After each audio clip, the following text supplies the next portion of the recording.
అదే RTV app వార్తల్ని క్షణాల్లో చదివే అవకాశం ఉంటుంది. ఒక న్యూస్ పేపర్, ఒక టెలివిజన్ ఛానల్ మీ చేతుల్లో ఎప్పుడూ ఉంటాయి. మల్కాజ్గిరి లోక్సభ స్థానం నుంచి మిమ్మల్ని గెలిపించడానికి కేసీఆర్ మోడీ దగ్గర మతి లేని వాళ్ళు, జ్ఞానం లేని వాళ్ళు చేసే ఆరోపణ తప్ప దీన్ని గెలిపించాలని ఏమైనా అండర్స్టాండింగ్ ఉందా బీఆర్ఎస్ బీజేపీ మధ్యలో? ఉంటుందండి, ఎందుకు ఉంటుందండి. మేము మల్కాజ్గిరి అనేది సీఎం సొంత నియోజకవర్గం. ప్రస్తుతానికి సీఎం గారి సొంత ఇలాకానా ఇదేమన్నా, తన జాగీరా ఇదేమన్నా? కవితను ముందు ఈడీ అరెస్ట్ చేసింది, ఆ తర్వాత సిబిఐ అరెస్ట్ చేసింది. చట్టబద్ధంగా లేనప్పుడు తప్పకుండా చట్టం తన పని చేసుకోపోతుంది. అంత అభివృద్ధి జరిగితే మరి ఎందుకు బీజేపీ ఇంకా రాముణ్ణి, రామాలయాన్ని అడ్డు పెట్టుకొని? తప్పు. రేవంత్ మా మిత్రుడే, పార్టీలోకి వస్తే ఆహ్వానిస్తామని చెప్పి మీరు కూడా అట్లా ఆయన వచ్చే అవకాశం ఉంటే ఆహ్వానిస్తారా? తెలియదు నాకు, నేను గట్లాడదాన్ని కామెంట్ చేయను. బీజేపీ సీనియర్ నేత మల్కాజ్గిరి లోక్సభ అభ్యర్థి ఈటెల రాజేందర్ మనతో ఉన్నారు, ఆయనతో మాట్లాడదాం. రాజేందర్ గారు, మల్కాజ్గిరి లోక్సభ స్థానం నుంచి మిమ్మల్ని గెలిపించడానికి కేసీఆర్ మోడీ దగ్గర సుపారీ తీసుకున్నారు. మీరు కూడా కేసీఆర్ సహకారంతో గెలవడానికి ప్లాన్ చేస్తున్నారు అనేది తాజా ఆరోపణ. మీ సమాధానం ఏంటి? అంటే మతి లేని వాళ్ళు, జ్ఞానం లేని వాళ్ళు చేసే ఆరోపణ తప్ప ఇది సుఫారీ ఏంది, దీన్ని గెలిపించాలని ప్రాధేయపడేంది, వాళ్ళు నన్ను గెలిపించడేంది ఉంటుందా అండి? ఇట్లా ఎక్కడైనా ఎవరికి వాళ్ళుగా బరిగీసి కొట్టాడేటువంటి ఈ ఎన్నికల్లో ఇట్లాంటి పిచ్చి ఆరోపణలు మంచివి కాదు.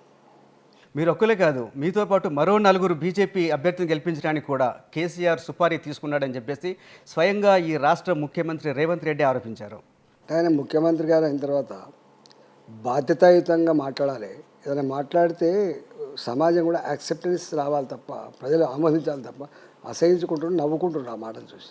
అంటే బీఆర్ఎస్ బీజేపీ మధ్య ఒక అండర్స్టాండింగ్ ఉందనేది అసెంబ్లీ ఎన్నికల ముందు కూడా బాగా ప్రచారం జరిగింది. ఇప్పుడు కూడా అదే ప్రచారం జరుగుతోంది. ముఖ్యంగా కేసీఆర్ కానీ, హరీష్ రావు కానీ, కేటీఆర్ కానీ కాంగ్రెస్ నాయకుల మీద విమర్శలు చేస్తున్నారు తప్ప మోడీ కానీ ఇతర బీజేపీ నాయకుల మీద ఎట్లాంటి ఆరోపణలు చేయట్లేదు అనేది కాంగ్రెస్ వాళ్ళ వాదన. శాసనసభ ఎన్నికలలో అది వర్కౌట్ అయింది వాళ్ళకి. సోషల్ మీడియా కావచ్చు విపరీతం దాడి చేసి బీజేపీ బీఆర్ఎస్ ఒకటే అని చెప్పి నమ్మించడంలో కొంత సఫలం కావచ్చు, తద్వారా లబ్ధి పొందొచ్చు. కానీ ఇవాళ పార్లమెంట్ ఎన్నికల సందర్భంలో మేము కూడా అలర్ట్గా ఉన్నాము. 2-3 నెలల నుంచి పనిచేస్తున్నాం గ్రౌండ్లో. ఎక్కడ ఆ భావన లేదు. ఏమైనా అండర్స్టాండింగ్ ఉందా బీఆర్ఎస్ బీజేపీ మధ్యలో? ఎట్లుంటుందండి, ఎందుకు ఉంటుందండి? మేము బాధ్యతతో చెప్తున్నాం. బీఆర్ఎస్ పార్టీ ఇవాళ మెల్లమెల్లగా కనుమరుగైపోతున్న పార్టీ. భారతీయ జనతా పార్టీ రేపు ప్రజలకు నాయకత్వం వహించేటువంటి స్థాయికి వచ్చేటువంటి పార్టీ. ఇలా కాంగ్రెస్ పార్టీ దేశవ్యాప్తంగానే కనుమరుగవుతున్న పార్టీ కాబట్టి ఇలా మాకేం అండర్స్టాండింగ్ ఉంటుంది? మేముగా మా సొంత కాళ్ళ మీద మా పార్టీని గెలిపించుకునేటువంటి సత్తా, శక్తి ఇవాళ మాకుంది. ఈటెల రాజేందర్ నాన్ లోకల్ మల్కాజ్గిరి నియోజకవర్గానికి. షామీర్పేటలో ఆయనకు ఇల్లున్నా కూడా ఆయన కార్యక్షేత్రం అంతా కూడా గత 3 దశాబ్దాలుగా కరీంనగర్ జిల్లానే. మీకు సమాధానం ఏంటి? ఈ ప్రచారం జరుగుతోంది బయట.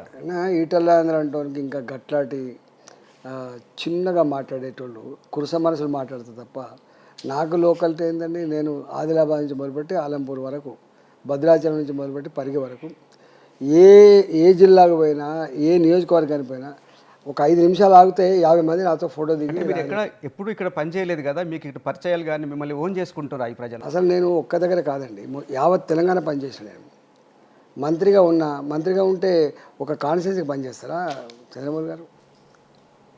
ఆరోగ్య మంత్రిగా పనిచేసిన, ఆర్థిక మంత్రిగా పనిచేసిన, దానికంటే ముందు నేను పార్టీ ఫ్లోరిడర్గా పనిచేసిన. పార్టీ ఫ్లోరిడర్గా పనిచేయడం అంటే యావత్ తెలంగాణ ప్రజానీకం యొక్క సమస్యలన్నీ పరిష్కారంలో నా పాత్ర ఉంటుంది కదా. ఈ మధ్య బయట కొన్ని పోస్టర్స్ కనిపిస్తున్నాయి. ఒకవేళ ఈటెల రాజేందర్ని గెలిపిస్తే ఆయన్ని కలవాలంటే 166 కిలోమీటర్ల దూరం పోవాలి. కాంగ్రెస్ అభ్యర్థిని గెలిపిస్తే 59 కిలోమీటర్ల దూరం పోవాలి. బీఆర్ఎస్ నాయకుడు గెలిస్తే మాత్రమే స్థానికంగా అందుబాటులో ఉంటాడని బయట పోస్టర్లు వెలుస్తున్నాయి. దీనికి మీ సమాధానం ఏంటి? అందుకనే వాళ్ళకి రేపు తెలుస్తుంది. అంటే సత్తా లేదు, ప్రజాదరణ లేదు, ఆయనకు చరిత్ర లేదు, ప్రజలు తెలియదు, ప్రజాస్వామ్యం గురించి తెలియదు. అందుకని అట్లాంటి పిచ్చి పోస్టులు వేసుకొని చేసుకుంటాడు. ఇంకా ప్రజలు దాన్ని చూసి నవ్వుకుంటారు. ఎందుకంటే నేను ఇక్కడ ఇప్పుడు కాదు, 92 అంటే దాదాపుగా 8 సంవత్సరాలు, 32 సంవత్సరాలుగా నేను అల్వాల్లో ఈ ప్రాంతంలో ఉంటున్నాను. నేను అలియాబాద్లో ఇక్కడ ఉంటున్నాను. నేను నా దగ్గరికి యావత్ తెలంగాణ ప్రజానీకం ఏదో ఒక సందర్భంలో ఏదో ఒక రోజు వచ్చిపోయి ఉంటారు. నన్ను పట్టుకొని మీరు 169 కిలోమీటర్ల పిచ్చి మాటలు అందుకని రాజకీయ జ్ఞానం ఉండాలి, పరిజ్ఞానం ఉండాలి, రాజకీయ పరిజ్ఞానం ఉండాలి. లేదు పాపం ఆయనకు. నేను దాన్ని చూసి జాలిపడుతున్నాడు. ఒకటి ప్రధానంగా జరుగుతున్న చర్చ ఈటెల రాజేందర్కు స్థానిక బీజేపీ నాయకుల నుంచి సపోర్ట్ లేదు. ముఖ్యంగా టికెట్ ఆశించి భంగపడ్డ మురళీధర్రావు కావచ్చు, చాడా సురేష్ రెడ్డి కావచ్చు, పన్నాల హరీష్ కావచ్చు, వీళ్ళెవరు మీతో ప్రచారంలో లేరనేది బాగా బయట వాదన ఉంది. అసలు ఈ ఇష్యూ టికెట్ అందరూ ఆశించడం తప్పు కాదు. ఆశించిన తర్వాత ఎవరికో ఒకరికైతే టికెట్ ఇస్తాం కదా. మురళీధరరావు గారున్నా, నేనున్నా, ఇంకెవరు ఆ స్థానంలో ఉన్నా హైకమాండ్ ఒకరికే టికెట్ ఇస్తాయి కదా. ఇచ్చినప్పుడు నాకు తెలిసి అందరూ ప్రత్యక్షంగా పాల్గొని ఎన్నికల్లో గెలిపించడానికి ప్రయత్నం చేస్తున్న వాళ్ళు కొంతమంది ఉన్నారు, పరోక్షంగా ఉండి సపోర్ట్ చేసే వాళ్ళు ఉన్నారు. అంతే తప్ప ఎవరు ఈయనకు పని చేయొద్దు అని చెప్పు. కానీ ఈ నాయకులు ఎవరు మీతో ప్రచారంలో పాల్గొనడానికి కారణం ఏంటి? వస్తుండ్రు, అక్కడక్కడ సురేష్ రెడ్డి గారు వచ్చిపోయిండ్రు, హరీష్ రెడ్డి గారు ఏమో రిజైన్ చేసిండ్రు, మురళీధరరావు గారు ఏమో నేషనల్ లీడర్ కాబట్టి వారికి వివిధ బాధ్యతలు ఉన్నాయి కాబట్టి వారు పని చేసుకుంటుంది తప్ప అట్లాంటిది ఎక్కడ లేదు. అందరు పనిచేస్తున్నారు. రామచంద్రరావు గారు ఆశించిండు అట్లాంటి, మనం మల్క కొమ్రే గారు ఆశించిండ్రు. వారి లెవెల్లో వారు పనిచేస్తున్నారు. ఎవ్వరు పని చేయకుండా ఒక్క హరీష్ రెడ్డి గారు మాత్రం రాజీనామా చేసిండ్రు. మురళీధరరావు గారు జాతీయ నాయకులు కాబట్టి వారి బిజీలో వారు ఉన్నారు. మిగతా అందరూ కలిసికట్టుగా పనిచేస్తున్నారు. అంటే స్థానిక నాయకులు మీకు కోఆపరేట్ చేయకపోవడం వల్ల మీరు హుజురాబాద్ నుంచి కార్యకర్తలు తెచ్చుకొని ప్రచారం చేస్తున్నారని కూడా ప్రచారం ఉంది. ఇక పిచ్చోళ్ళు చేసే ప్రచారాన్ని నేను ఏం సమాధానం చెప్తాను? ఎందుకు వస్తారండి? మాకు అక్కడ బండి సంజయ్ గారు ఉన్నారు, మా పార్టీ అభ్యర్థి గెలిపించుకునే అక్కర ఉన్నది అక్కడ. ఎప్పుడన్నా వస్తే జనరల్గా హైదరాబాద్కు పని మీద వస్తూ ఉంటారు, దవాఖాన్ల పని మీద కావచ్చు, ఇతరత పని మీద కావచ్చు. పని మీద వచ్చినప్పుడు కలిసిపోతుండొచ్చు, కానీ ఇవాళ ఇక్కడ లేకపోతే నా కార్యకర్తలు లేరంట అండి, వీళ్ళకు లేరు. నాకు ప్రతి ఊర్లో 100 మంది అభిమానులు ఉంటారు, గుర్తుపెట్టుకోండి. 100 మంది. రాజేంద్రన్న నిన్ను గెలిపించుకోవాలి, ఉద్యమకారులుగా ఉన్నవాళ్ళు కావచ్చు. ఇలా అనేక సందర్భాల్లో వాళ్ళ సమస్యల మీద నేను కొట్లాడినప్పుడు అటాచ్ అయినటువంటి వాళ్ళు ఇలా మా అంగన్వాడీ టీచర్లు ఎవరి కోసం చేస్తారండి? మా ఆశా వర్కర్లు, మా సెకండ్ ఏఎన్ఎంలు, మా గ్రామ కార్యదర్శులు, మా విఆర్ఓ. ఎందుకు మీ పార్టీ నాయకులు మొదటి నుంచి ఉన్న వాళ్ళు మీ పార్లమెంట్ ఎలక్షన్ల ముందు ఈ పార్టీని వదిలేసి వెళ్ళిపోతున్నారు? కూన శ్రీశైలం గౌడ్ కావచ్చు, శ్రీ గణేష్ కావచ్చు. ఎందుకు మీరు వాళ్ళతోటి పని చేయించుకోలేకపోతున్నారా? మీరు వాళ్ళతో కలిసి పని చేయలేకపోతున్నారా? అసలు ఎంత ఎలక్షన్లప్పుడు అన్ని నియోజకవర్గాలు కూడా ఇటోళ్ళు అటు ఇటు, అందులో ముఖ్యంగా ప్రలోభాల ప్రవాహాలు కొనసాగుతున్న ఈ రోజులలో ప్రలోభాలు, విపరీతమైన డబ్బులు ఆఫర్ చేయడం, లేకపోతే మీకు ఈ పని ఉన్నది, ఈ పని చేసి పెడతాం రాండి అని చెప్పడం, ఇట్లా రకరకాల ప్రలోభాలు. లేకపోతే అధికార పార్టీలో ఉంటే కొంచెం లాభం అవుతుందని భావన ఉండొచ్చు. కానీ మీ సొంత మనిషి, మీరు స్వయంగా నిలబెట్టిన పులిమామిడి రాజు కూడా మిమ్మల్ని వదిలేసిపోయాడు. ఇట్లా సొంత మనుషులు సంగారెడ్డిలో మీరే టికెట్ ఇప్పించారు కదా ఆయనకి. అదే నేను అందరి గురించి చెప్తాను. నాట్ ఓన్లీ సంగారెడ్డి అండి, 119 నియోజకవర్గాల్లో ప్రతి నియోజకవర్గం వారికి చర్చ జరుగుతున్నప్పుడు ఇలాంటి అన్ని పులిమామిడి రాజు కావచ్చు, వాళ్ళు ఇంకొక XY కావచ్చు, ఎవరైనా కావచ్చు. ఇప్పుడు ఎవరితో పర్మనెంట్గా ఉంటారనే భావన ఉండదు, గుర్తుపెట్టుకోండి. ఎవరు శాశ్వతంగా ఈయన మనిషి ఈయనతోనే ఉంటాడనేది బట్టి తప్పుడు అభిప్రాయంతో ఉండరు. రాజకీయ పరిజ్ఞానం ఉన్నవాళ్ళు ఎప్పుడు కూడా ఈ మాట మాట్లాడరు. ఇవాళ నాకు ఒక ఆయన గొప్పగా అటాచ్ అయి ఉంటాడు, రేపు దూరం అయిపోవచ్చు, రేపు దూరం ఉన్న మనిషి రేపు అటాచ్ అయి ఉండవచ్చు. అంతేగాని ఈయన మనిషి అట్లా ఉండదండి. కానీ మల్కాజ్గిరి అనేది సీఎం సొంత నియోజకవర్గం ప్రస్తుతానికి. ఆయన దాని మీద చాలా ఫోకస్డ్గా ఉన్నారు. చాలామంది నాయకులు బీజేపీ నుంచి కానీ, బీఆర్ఎస్ నుంచి కానీ కాంగ్రెస్లో చేరుతున్న సందర్భం కనిపిస్తుంది మనకి. ఏంటి ఇదంతా మీ గెలుపు మీద ఎఫెక్ట్ చూపించదా? అంటే ఒకటి, సీఎం గారి సొంత ఇలాకానా ఇదేమన్నా, తన జాగీరా ఇదేమన్నా? ఇది మల్కాగిరి ప్రజల జాగీరండి.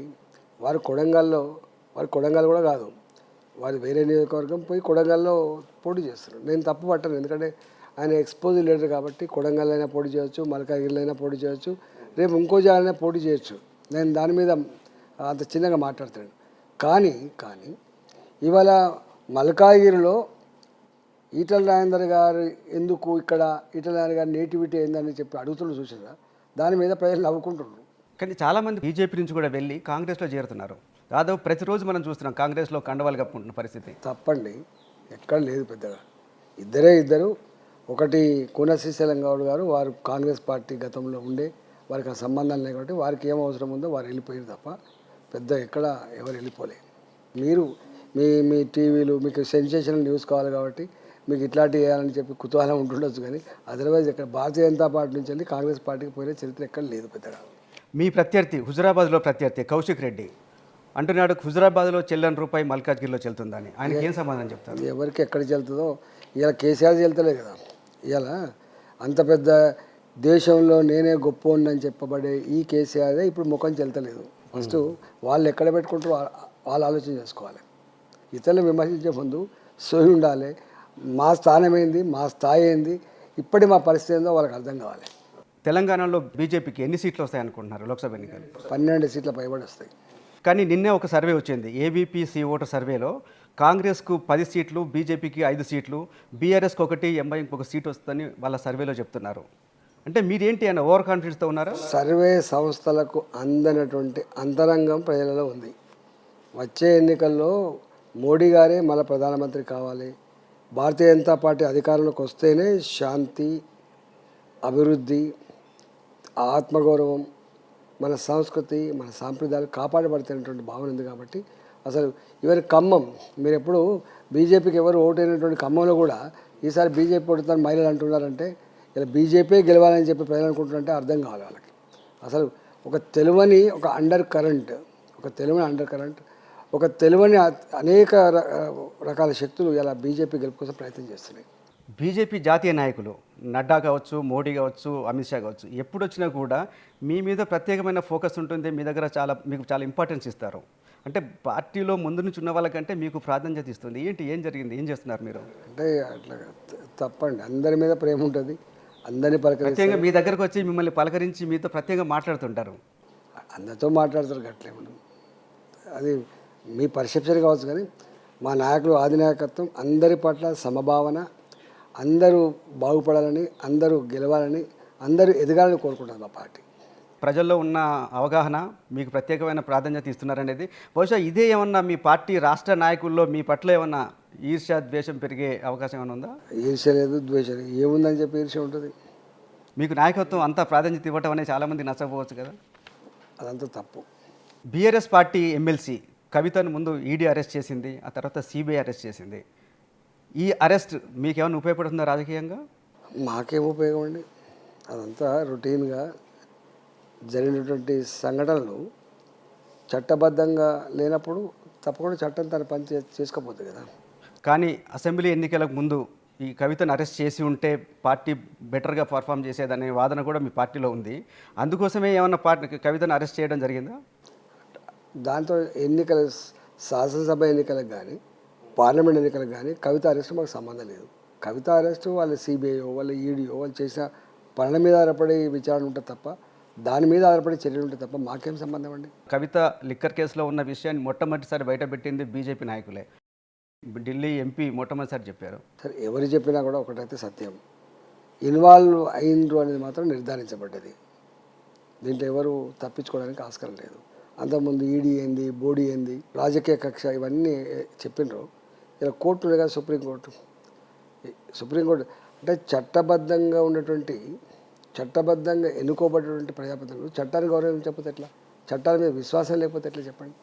ఇవాళ మేం కాదు కదా, ఒకవేళ నిజంగానే వాళ్ళకి తప్పు చేయలేదు, సుప్రీంకోర్టు ఉంది. ఇవాళ అన్నీ నిర్ధారించుకున్న తర్వాతనే. కరీంనగర్ చెందిన మంత్రి పొన్నం ప్రభాకర్ మోడీ 10 ఏళ్ల పాలనలో అభివృద్ధి జరగలేదు, కేవలం దేవుణ్ణి, మతాన్ని అడ్డుపెట్టుకొని ఓటు దండుకునే ప్రయత్నం చేస్తున్నారని ఆరోపించడమే కాదు, ఒకరోజు దీక్ష కూడా చేశారు. ఆయనకు మీరు ఇచ్చే సమాధానం ఏంటి? ఇప్పుడు నేను 4 విషయాలు చెప్తా. ఒకటి, వారు రూరల్ పార్లమెంట్లో ఇంతకుముందు సభ్యుడిగా ఉంటే దేశం మొత్తంలో మహిళలకు బహిర్భూమి పోవడానికి రోడ్ల పక్క వంటి, రైల్వే పట్టాల పక్క వంటి పోయేదండి. మీకు తెలుసు, మనిషి మళ్ళీ వస్తే సిగ్గుతో లేచేటువంటి దౌర్భాగ్య పరిస్థితి. అట్లాంటి 75 సంవత్సరాల తర్వాత ఇవాళ మోడీ గారు మహిళల ఆత్మగౌరవం పెరగాలి, మహిళలకు బహిర్భూమి కూడా కట్టేయాలి అని చెప్పి స్వచ్ఛ భారత్ తీసుకొచ్చి 12 కోట్ల ఇళ్లలో టాయిలెట్స్ కట్టించింది. మరి అంత డబ్బు ఇంపార్టెంట్ కాదు, ఇష్యూ, సమస్య ఎంత ఇంపార్టెంట్. ఇప్పుడు ఎంత పెద్ద మనిషి అయినా అసలు న్యాచురల్ కాల్ కోసం ఎంత ఇబ్బంది ఉంటుందో మీకు తెలుసు. అందులో మహిళలు వెనకటి లెక్క కంచెలు లేవు కదా. ఇప్పుడు మీరు రూరల్ ఏరియా నుంచి వచ్చిండ్రు, వెనకటి లెక్క కంచెలు ఉన్నాయా ఊళ్ళలో చెప్పండి, బాయిగడ్డలు ఉన్నాయా, సాటు ఉందా చెప్పండి. ఇలా ప్రతి ఇంచు భూమిని కూడా వ్యవసాయం చేసుకుంటున్న సందర్భంలో ఇవాళ ఎవరు ఆలోచన చేసినండి? ఇది ఒక్కటి చాలా, అంటే సమాజం పట్ల ప్రధానమంత్రి మోడీ గారికి ఉన్న కమిట్మెంట్. రెండవది, ఇవాళ నేషనల్ హైవేస్ ఉన్నాయి. నేను చెప్పడం కాదు, కేసీఆర్ గారు అసెంబ్లీలో మాట్లాడిన తీసుకోండి. 2014 పూర్వము 11 కిలోమీటర్ల హైవేస్ నిర్మాణం అయ్యేది. ఇవాళ 37 కిలోమీటర్లు పర్ డే కన్స్ట్రక్షన్ అవుతుందండి. ఏం పోలుస్తాను? నేను ఒక 2-3 ఎగ్జాంపుల్ చెప్తా. All India institute of medical sciences Nehru గారు స్థాపించారు. ఫస్ట్ మనకు ఒకటి పెట్టారు. ఆ తదుపరి రెండవ ఇన్స్టిట్యూట్ ఎప్పుడు వచ్చింది? వాజ్పేయి గారి నాయకత్వంలో వచ్చింది. వాజ్పేయి గారు ప్రధానమంత్రి ఉన్నప్పుడు వచ్చింది. మూడవ all India institute of medical science ఎప్పుడు వచ్చింది? మన్మోహన్ సింగ్ గారు ఉన్నప్పుడు వచ్చింది. ఇవాళ మోడీ గారి 10 సంవత్సరాల కాలంలో 16 all India institute of medical sciences వచ్చినాయి. ఈ అంటే స్వతంత్రం వచ్చినప్పటి నుంచి మోడీ గారు వచ్చేంత వరకు 3 ఉంటే ఇవాళ 10 ఏళ్ల కాలంలో 16 వచ్చినాయి. ఏం పోలుస్తావు? కానీ అంత అభివృద్ధి జరిగితే మరి ఎందుకు బీజేపీ ఇంకా రాముణ్ణి రామాలయాన్ని అడ్డు పెట్టుకొని ప్రచారం చేసుకొని ఓట్లు అడగాల్సిన అవసరం ఏంటి? మాకు ఇంటింటికి అక్షింతలు పంపిస్తున్నారు. తప్పు. ఇవాళ మీకు ఎంత ఆస్తి ఉన్నా, ఎంత బిజినెస్ ఉన్నా, ఎంత గొప్పగా ఎదిగినప్పటికీ కూడా విశ్వాసం అనేది ఉంటుంది. భారతీయ సంస్కృతి, భారతీయ సాంప్రదాయాలు మీకు తెలియంది కాదు. ఇవాళ రాముని ఇయ్యాల మేము కొడుతుంది. మొత్తం ప్రపంచానికే 2 ఇతిహాసాలు అందించిన దేశం భారతదేశం. ఒకటి రామాయణ ఇతిహాసం అందించింది, ఒకటి మహాభారత ఇతిహాసం అందించింది. మహాభారతంలో శ్రీకృష్ణుడు ఎంత గొప్పగా చెప్తాడు అనేది ఇవాటికి లైవ్ ఉంటుందండి. అంటే రాజులు ఎట్లుండాలి, రాజ్యం ఎట్లుండాలి, ప్రజలు ఎట్లుండాలి, రాజుకు ప్రజలకు సంబంధాలు ఎట్లుండాలి, ఇవన్నీ. కానీ పుత్రవాత్సల్యం ఎంత నష్టం చేస్తుంది. రామాయణం ఇతిహాసం ఎంత గొప్పగా చెప్పింది. ఎన్ని వేల సంవత్సరాల క్రితం రామాయణం రాముడు వేల సంవత్సరాలుగా ఉంటే ఇప్పుడు ఎందుకు అది పొలిటికల్ ఇష్యూ అవుతుంది? ఇప్పుడు ఎందుకు బీజేపీ తమ ఎజెండాగా మార్చుకుంది? ఎజెండాగా మేమేం మార్చుకోలేదు. మా ఎజెండాలో 2 ఉన్నాయి. ఒకటి ఒకే దేశం ఒకే చట్టం అనేది ఈ దేశం అమలు కావట్లేదు. జమ్మూ అండ్ కాశ్మీర్ ప్రతిసారి ప్రపంచ వేదికల మీద అదొక ఇష్యూ అవుతున్నది. మా భూమి గురించి, మా రాష్ట్రం గురించి, మా ప్రజల గురించి మాట్లాడే హక్కు మీకు ఎవడిచ్చిందని చెప్పి ఇలా 370 ఆర్టికల్ తీసి పక్కకు పెట్టి ఇలా అక్కడ కూడా స్వేచ్ఛ, స్వతంత్రం, ఇలా భారతీయత ఇవాళ మా 3 రంగుల జెండా బాధ్యత ఎగురుసుకునే స్థాయికి వచ్చింది. ఇవాళ నా జమ్మూ అండ్ కాశ్మీర్ కూడా స్విట్జర్లాండ్ లాంటి ప్రాంతంగా డెవలప్ అయిందని చెప్పి భావిస్తున్నాడు. నెంబర్ 1. నెంబర్ 2, ఇవాళ ఎందుకు మాట్లాడినాం? 500 ఏళ్ల క్రితం కోల్పోయినటువంటి మా రామ మందిరాన్ని నిర్మించి తీర్చమని చెప్పినాం. ఇవాళ అవకాశం వచ్చింది, బ్రహ్మాండంగా నిర్మించడం. ఇవాళ దాని దేశ ప్రజానీకానికి మంచి జరగాలని చెప్పి మీకు తెలిసి ఎక్కడ గుడిని స్థాపించుకున్నాం మొత్తం పెద్ద ఎత్తున పండుగ జరుగుతుంది. అట్లాంటి పండుగని దేశంలో జరిగింది. రాముడు అందరివాడు, బీజేపీ సొత్తు కాదు, రాముడిని మొక్కుదాం, బీజేపీని తొక్కుదాం అని చెప్పేసి బీఆర్ఎస్ నాయకుడు కేటీఆర్ పిలుపునిచ్చారు. ఏం చెప్పదలుచుకున్నారు? ఇట్లా ఈ అహంకార మాటలు ఇట్లాంటి మాట్లాడుకొని అదైంది. ఎప్పుడు కూడా ప్రజల విశ్వాసాలను అగౌరవపరిచే ప్రయత్నం ఎవరు చేయొద్దండి. ఇది మంచిది కాదు. ఈ అహంకారంతో కూడా రాముడు అందరివాడుగా ఎవరంటాలో అందరివాడు కాదని, ఎవరంటాలో ఎవరు కాదంటాలా, అందరివాడే రాముడు. కానీ నీవు రాముడి పట్ల నీకున్న అభిప్రాయం ఏంది, ప్రజలకున్న అభిప్రాయం ఏంది? రాముని మొక్కుదాం అంటున్నాడు. రాముని మొక్కుదాం, బీజేపీని తొక్కుదాం అనేది ఆయన నినాదం. ఎవరెవరిని తొక్కుతారో తెలిసిపోతారు రేపు ముందు. మోడీ, బీజేపీ అగ్రనాయకులు అందరూ కూడా పదే చెప్తుంటారు మేము అవినీతి మీద పోరాడతామని. కానీ ఎవరినైతే అవినీతి పరులుగా ముద్రేశారో అదే నాయకుల్ని పార్టీలో చేసుకొని వాళ్ళకే టికెట్లు ఇచ్చి వాళ్ళకే అందలం మీద ఎక్కిస్తే బీజేపీని నమ్ముతారా? నిజంగా వీళ్ళు అవినీతి మీద పోరాటం చేస్తున్నారని ప్రజలు నమ్ముతారా? ఇది ద్వంద్వనీతి కాదా? ఇక్కడ అట్లాంటిదైతే లేదు. నేను ఫర్ ఎగ్జాంపుల్ చెప్తాను. అశోక్ చవాన్ ఉన్నాడు. అశోక్ చవాన్ మీకు మహారాష్ట్రలో అపార్ట్మెంట్ కుంభకోణంలో ఉన్నాడు. అజిత్ పవార్ ఉన్నాడు. 25,000 బ్యాంక్ కుంభకోణంలో ఉన్నాడు. అట్లా ఇంకా నేను మీకు చాలా చెప్పగలుగుతాను. నవీన్ జిందాల్ ఉన్నాడు. మధు కూడా ఉన్నాడు. మధు కూడా ఇప్పుడు వాళ్ళ భార్య వెళ్ళి బీజేపీని కలిసిన తర్వాత ఆయన కేసులు తగ్గించే ప్రయత్నం జరుగుతుంది. గాలి జనార్దన్ రెడ్డి ఉన్నాడు. తపస్సు రాయ్ ఉన్నాడు, లేటెస్ట్గా వెస్ట్ బెంగాల్ నుంచి. ఆయన కూడా బీజేపీలో చేరాడు. నవనీత్ కౌర్, ఆమె కులం సర్టిఫికేట్ వచ్చిన తర్వాత ఆమె ఇష్యూ తర్వాత ఆమె బీజేపీలో చేరింది. ఎందుకు అవినీతి పరుల్ని మీ పార్టీలో చేర్చుకొని వాళ్ళు పునీతులు అయిపోతారా మీ పార్టీలో చేరితే? మా పార్టీ మూల సిద్ధాంతం ఏం తెలుసా అండి? అవినీతి రహిత దేశం చేయాలని, అవినీతి రహిత పాలన కొనసాగాలని చెప్పి కోరుకునే పార్టీ. అందుకని ఎవరిని ఉపేక్షించదు. కానీ అవినీతి పరుల్ని మీ పార్టీలో చేర్చుకుంటే అవినీతి రహితం ఎట్లా అవుతుంది? ఎవరిని ఏ చట్టం అయితే, ఏ సిస్టమ్ అయితే ఇలా నడుస్తూ ఉందో ఆ సిస్టమ్ని, ఆ వ్యవస్థను ఎక్కడ మేము వచ్చేయం. ఇవాళ మీరు చూడండి, దేశంలో 10 సంవత్సరాల కాలంలో మా మోడీ గారి హయాంలో ఎక్కడైనా ఒక స్కామ్ ఉందా అండి? అంతకుముందు కోల్ స్కాములు, అంతకుముందు బోఫర్ స్కాములు, అంతకుముందు 2G స్కాములు. నేను అడుగుతున్నా, మోడీ గారు వచ్చిన తర్వాత 10 సంవత్సరాల కాలంలో ఎక్కడ కూడా ఒక స్కామ్ లేదు. గుర్తుపెట్టుకోండి, మా పాలసీ అది. ఇవాళ తప్పు చేసిన వాళ్ళని కూడా ఎక్కడ వదిలిపెడతారు గుర్తుపెట్టుకోండి. ముఖ్యమంత్రిని వదిలిపెట్టే ఢిల్లీ ముఖ్యమంత్రిని. కానీ నేను చూశాను అశోక్ చవాన్ గురించి ప్రధాని మోడీ బహిరంగ సభలో చెప్పారు జైల్లో పెడతామని. ఆయన్ని అదే మళ్ళీ మీ పార్టీలో చేర్చుకున్నారు. మేము ఎందుకు కాపాడతాం? ఒకవేళ నిజంగానే ఆయన తప్పు చేసి ఉంటే మేము కాపాడే ప్రసక్తి ఉత్పన్నమే కాదు. పార్టీలో చేర్చుకున్నారు, కాపాడటం కదా. మీ పార్టీలో చేరిన వాళ్ళందరికీ కేసులు స్లో అయిపోతున్నాయి, లేదంటే కేసులు కొట్టేయబడుతున్నాయి. అదంతా తప్పు. ఎందుకుంటుందండి అట్లా? ఆ పార్టీలో ఉన్న వాళ్ళు కూడా తప్పు చేస్తే జైలు పాలు కాక తప్పదు. దాన్ని ఎక్కడ ఉపేక్షించేది లేదు. రాజేంద్ర గారు, 7 సార్లు మిమ్మల్ని గుండెల మీద పెట్టుకున్న హుజూరాబాద్ ప్రజలు ఎందుకు ఈసారి మిమ్మల్ని తిరస్కరించారు? అనేక కారణాలు లేదు. దాన్ని చెప్పాలంటే అదొక పెద్ద సబ్జెక్టు. 2 రోజుల క్రితమే ముఖ్యమంత్రి చెప్పారు, తెలంగాణలో 14 లోక్సభ స్థానాలు వస్తే ముదిరాజులకి మంత్రి పదవి ఇస్తాను, ముదిరాజులందరూ సపోర్ట్ చేయాలంటున్నారు. రేవంత్ రెడ్డి మిమ్మల్ని టార్గెట్ చేశారా? అంటే రేవంత్ రెడ్డి గారికి నేను అనుకున్నా, స్థాయి పెరిగిన తర్వాత ముఖ్యమంత్రిగా అయిన తర్వాత మాట్లాడే మాట విశ్వసనీయతగా ఉండాలి, ఆమోదయోగ్యంగా ఉండాలి తప్ప ఇట్లా గాలి వార్తలు మాట్లాడాలి. నేను అంటున్నా, నిజంగానే రేవంత్ రెడ్డి గారికి ముదిరాజుల ప్రేమ ఉండి ఉంటే ఒకడు గెలిచింది కదా శ్రీహరి గారు. ఎందుకు మంత్రి పదవి ఎవరు అడ్డుపడుతున్నారు నీకు? ఇప్పుడు ఇస్తానంటున్నాడు, 14 లోక్సభ స్థానాలు గెలిపించండి, మంత్రి పదవి ఇస్తాను. అర్థమైంది. 14 స్థానాలు వచ్చే ప్రసక్తి లేదు, మీకు మంత్రి పదవి ఇచ్చే ప్రసక్తి లేదని చెప్పి ముదిరాజ్ జాతిని అవమానపరుస్తున్నారు. గుర్తుపెట్టుకోండి. అంటే గింత దుర్మార్గమా? ఇట్లాంటి మాటలు నువ్వు మాట్లాడే మాటలు ఇలా ముదిరాజులు ఏమనుకుంటారు అంటే 14 సీట్లు గెలిపిస్తేనే నువ్వు ముదిరాజుకు మంత్రి పదవి ఇస్తా అంటే అర్థం ఏంటి? 14 సీట్లు వచ్చేది లేదు, ముదిరాజులకు మంత్రి పదవి ఇచ్చేది లేదు. ఇది ముదిరాజ్ జాతి పట్ల నీకున్నటువంటి ప్రేమ. లోక్సభ ఎలక్షన్ తర్వాత రేవంత్ రెడ్డి బీజేపీలో చేరతాడని చెప్పి చాలామంది అంటున్నారు, ముఖ్యంగా బీఆర్ఎస్ నాయకులు. అట్లా జరిగే అవకాశం ఏమైనా ఉందా? తెలియదు. మీ పార్టీ ఎంపీ అరవింద్ కూడా అంటున్నారు, రేవంత్ మా మిత్రుడే, పార్టీలోకి వస్తే ఆహ్వానిస్తామని చెప్పి. మీరు కూడా అట్లా ఆయన వచ్చే అవకాశం ఉంటే ఆహ్వానిస్తారా? తెలియదు నాకు. మీ అభిప్రాయం ఏంటి? నేను గట్లాడదాన్ని కామెంట్ చేయను. నేను రేవంత్ రెడ్డి సర్కార్ ఏడాది కూడా పూర్తి చేసుకోదు, మధ్యలోనే కూలిపోతుందని చెప్పేసి బీఆర్ఎస్ నాయకులు అంటున్నారు, బీజేపీ నాయకులు అంటున్నారు. అట్లా కూలిపోయే అవకాశం ఉందా? ఆ ప్రభుత్వం 5 ఏళ్ళు కొనసాగాలని, ఇచ్చిన హామీలన్నీ కూడా అమలు చేయాలని చెప్పి కోరుకుంటున్నా. ప్రజాస్వామ్యంలో ప్రజలు మెచ్చే పద్ధతిలో వాళ్ళ ప్రవర్తన కానీ వారి పరిపాలన కానీ ఉండాలని కోరుకుంటున్నా. ఇక వాళ్ళు ఒకరికొకరు గుంజుకొని కుట్రలు చేసుకొని కూలగొడుతుంది. దానికి బీజేపీ నుంచి అయితే ఏం ప్రయత్నం జరగదు, ఆయన ప్రభుత్వాన్ని కూర్చోడానికి. ఏమేమి చేస్తాడు? మాకేం అవసరం అండి?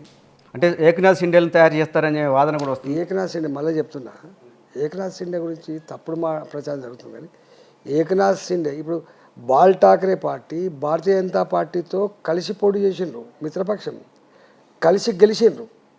కలిసి గెలిచిన తర్వాత వారి స్వార్థం కోసం వారికి బద్ధశత్రువైన కాంగ్రెస్ పార్టీతో జతకట్టి ప్రభుత్వం ఏర్పాటు చేశాడు. అక్కడి మహారాష్ట్ర ప్రజానికం దాన్ని యాక్సెప్ట్ చేయలే, విత్ ఇన్ ద పార్టీ కూడా యాక్సెప్ట్ చేయలే. వాళ్ళందరూ తిరుగుబాటు చేసి మన బద్ధశత్రువైన మన సిద్ధాంతాన్ని పక్కకు పెట్టి, బాల్ ఠాకరే గారి ఆశయాన్ని పక్కకు పెట్టి మీరు ఏ కాంగ్రెస్ పార్టీతో జతకట్టినో ఇది మంచిది కాదు, మేము ఎట్టి పరిస్థితులు కూడా మేము ఉండమని చెప్పి వాళ్ళందరూ బయటకు వచ్చింది తప్ప ఏకనాథ్ షిండే మేము సృష్టించలే. ఏకనాథ్ షిండే ఆ నిర్ణయం తీసుకునే కారకుడు, స్వార్థంతో కూడుకున్నటువంటి నిర్ణయం తీసుకున్న వాళ్ళ కారణం. ఓకే, అంటే మీరైతే ఏ పార్టీని చీల్చే ఉద్దేశం మీకు లేదు? నాకేం అవసరం అండి. ఓకే, గజ్వేల్ హుజూరాబాద్ 2 చోట్ల ఓటిన తర్వాత మీకు మల్కాజ్గిరిలో గెలుపు అనేది డూ ఆర్ డై సిచ్యువేషన్. ఏమన్నా నర్వస్గా టెన్షన్గా ఉన్నారా? నాకేం టెన్షన్ అసలు. మేము ఎమ్మెల్యే కొత్తనా, మంత్రి కొత్తనా, అనేక బాధ్యతలు నిర్వహించిన మేము పవర్ మాంగర్స్ కాదు. అధికారం కోసం అరులు సాచే వాళ్ళం అంతా కూడా కాదు. ఆల్రెడీ అన్నీ చేసుకోగలను. కానీ మల్కాజ్గిరిలో మీరు అనుకున్నట్టుగా టెన్షన్ అక్కర్లేదు, అస్పష్టత కూడా లేదు, స్పష్టత ఉంది. మల్కాజ్గిరిలో గెలిచే పార్టీ భారతీయ జనతా పార్టీ, ఎగిరే జెండా కాషాయ జెండా, అందులో ఏం అనుమానం లేదు. వాటిగా ఆశ దింపుడు కల్లంగాడ ఆశతోటి డబ్బులు ఖర్చు పెడితే పెట్టచ్చు, నాయకులను కొనుక్కోవచ్చు, నాయకులు ప్రలోభ పెట్టచ్చు, నాయకులు ఎత్తుకపోవచ్చు, దౌర్జన్యం కూడా చేయవచ్చు. కానీ అది చెల్లదు. తెలంగాణలో గుర్తుపెట్టుకోండి, ప్రేమకు లొంగుతుంది తెలంగాణ సమాజం తప్ప దౌర్జన్యానికి, ధన ప్రవాహానికి, దుర్మార్గానికి లొంగదు. మీ కుటుంబం నుంచి ఎవరైనా రాజకీయాల్లోకి వచ్చే అవకాశం ఉందా? ఎవరైతే రాలేకపోతారు. గతంలో మీ శ్రీమతి జమున గారి పేరు వినిపించింది, హుజూరాబాద్లో పోటీ చేస్తారని. అసలు ఎవరికి ఇష్టం లేదు, గుర్తుపెట్టుకోండి. వచ్చిందా ఎక్కడన్నా? ఎవరైనా నిర్మలంగా చూసినావా? అంటే ప్రచారంలో అయితే పాల్గొంటున్నారు, పాల్గొంటారు కదా. నేను పోటీ చేస్తున్నప్పుడు నాకు తీరకపోతే నాకు సపోర్ట్గా రాదా మా భార్య? చెప్పండి. పోటీ చేసే ఉద్దేశం అయితే లేదు, ఎప్పుడు లేదండి. మల్కాజ్గిరిలో గెలుపు కోసం మోడీ చరిస్మాని నమ్ముకున్నారా? ఈటెల రాజేందర్కు ఏమైనా ప్రత్యేకమైన ఎజెండా ఉందా? భలే అడుగుతున్నారు. ఈటెల రాజేందర్ అంటూ చరిత్ర ప్రతి ఇంట్లో ఉంటుంది. తెలంగాణ సమాజంలో 22 ఏళ్ళుగా 23 ఏళ్ళుగా ఉద్యమకారుడిగా, ఆర్థిక మంత్రిగా, కష్టకాలంలో కరోనా మంత్రిగా నన్ను గుర్తుపట్టని, నేను తెలియని కుటుంబం లేదు. గుర్తుపెట్టుకోండి, కుటుంబం. నేను స్పెసిఫిక్గా మల్కాజ్గిరి కోసం ఇది చేస్తానని చెప్పగలుగుతారా? రెండవది, ఇలా కేంద్రంలో వచ్చేది మోడీ ప్రభుత్వమే కాబట్టి ఇప్పటికే 10 సంవత్సరాల కాలం మోడీ చరిష్మా కావచ్చు, మోడీ గారు 10 సంవత్సరాల కాలం చేసుకున్నటువంటి పనులు కావచ్చు, అభివృద్ధి కావచ్చు, ఇవన్నీ కలగలిసే రేపు రిజల్ట్ వస్తుంది. ఒక్క ఈటల గారి చరిష్మా లేకపోతే ఒక ఇది కాకుండా 10 సంవత్సరాల కాలంలో మోడీ గారు చేసిన ప్రతి పని కూడా కౌంట్ అయింది, అది రిజిస్టర్ అయి ఉంది కాబట్టి ఇవన్నీ గిటర్ అవుతాయి. సరే, మోడీ ప్రభుత్వం వస్తుందని బాగా ప్రచారం జరుగుతుంది. మోడీ ప్రభుత్వంలో ఈటెల రాజేందర్ని మంత్రిగా చూసే అవకాశం ఉందా? తెలియదు. అలాంటి మీ ఆశ, కోరిక? ఈ ఆశలు మనం పెట్టుకుంటాం, అవసరాన్ని బట్టి వస్తాయి. ఓకే, థ్యాంక్ యూ రాజేందర్ గారు. మరిన్ని వీడియోస్ కోసం ఛానల్ ని సబ్స్క్రైబ్ చేయండి, లేటెస్ట్ అప్డేట్స్ కోసం వాట్సాప్ ఛానల్ ని ఫాలో చేయండి అండ్ లింక్ డిస్క్రిప్షన్ లో ఉంది.